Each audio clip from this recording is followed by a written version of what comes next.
हुई बैठी थी। अरे ये क्या, ये गाय इतनी थकी हुई है। यूं सोचकर उस हैंडपंप को मारा। फिर उससे निकले पानी को वो गाय पीकर अपनी प्यास को बुझाई। राकेश उस गाय से, अगर मेरी तरह तुम्हारा भी कोई नहीं है, तुम मेरे साथ रह सकती हो। वो गाय उन बातों के लिए अपना सर हिलाई और तब से वो राकेश के साथ रहने लगी।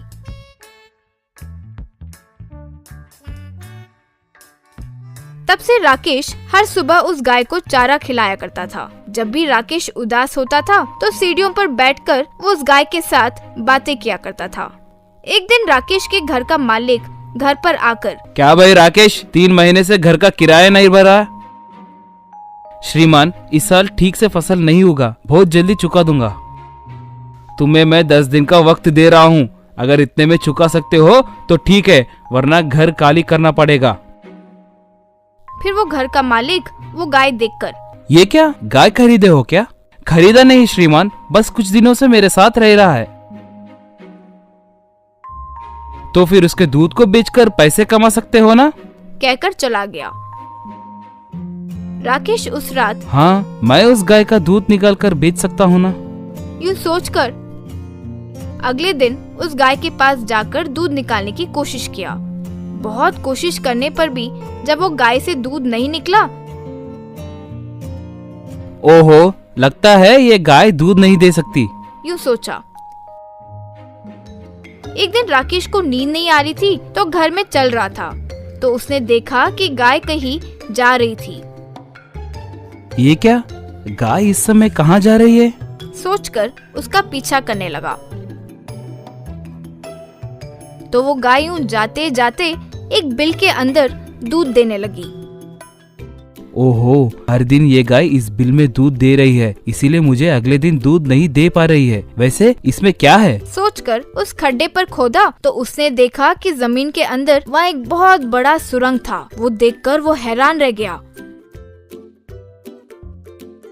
राकेश फिर उस सुरंग के अंदर जाकर देखा कि वहाँ एक सोने का पेड़ लगा था। वो पेड़ को देखकर राकेश चकित रह गया। उस पेड़ के डाली और पत्ते सारे सोने के ही थे। ये क्या माया है, इस पेड़ के डाली और पत्ते सब सोने के हैं। शायद वो गाय इससे ही दूध दे रही होगी। सोचा, बेटा राकेश, मैं एक मायावी पेड़ हूँ। तुम्हारी दया से हर दिन तुम्हारा गाय यहाँ आकर मुझे दूध देती है और मेरी भूख मिटाती है। बताओ, मैं तुम्हारी कैसे मदद आ सकती हूँ? वैसे तो मुझे कोई ज्यादा आस नहीं है, मुझे सिर्फ अपना एक खुद का घर मिल जाए तो काफी है। ये लो, मेरी एक डाली को तोड़कर उससे बेच दो, उससे मिले पैसों से एक घर बनवा लेना। वो बातें सुनकर राकेश बहुत खुश हो गया और उसे तोड़कर बेचकर एक घर बनवा लिया। फिर राकेश उस बड़े से घर में रहते हुए, इतने बड़े घर में अकेले क्या रहूं? मेरे साथ अगर कुछ नौकर और बॉडीगार्ड्स रहे तो अच्छा होगा। सोचकर अपने आसपास कुछ बॉडीगार्ड्स को लगवा दिया। एक बार जब राकेश गांव की गलियों में बॉडीगार्ड्स के साथ जा रहा था, तब पुराने घर का मालिक राकेश को देखकर चौंक गया।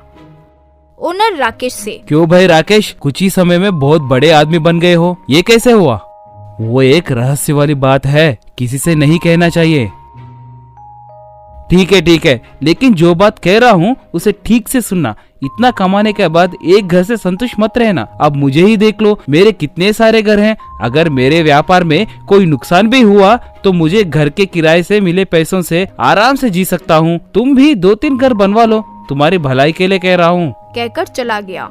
वो बातें सुनकर राकेश सोचा, हाँ, ये जो कह रहा है वो भी सही है। कब तक मैं यूं ही डालियों को तोड़कर घर बनवाता रहूंगा? एक ही बार मैं वो पूरा का पूरा पेड़ तोड़ दूं और कुछ बनवा लूं तो सही लगेगा। सोचकर उस रात सुरंग में जाकर उस पेड़ को तोड़ रहा था। अरे मूर्ख, मुझे ही मारने की कोशिश कर रहे हो? जहाँ से तुमने शुरुआत की वहीं पे वापस पहुँच जाओगे। कहकर वो पेड़ वहाँ से गायब हो गया। फिर राकेश बाहर आकर अपने घर को देखा तो वो पहले की तरह एक छोटे से घर में बदल गया था। अरे ये कैसा अनर्थ हो गया? कहकर अपना सर पकड़ लिया। वो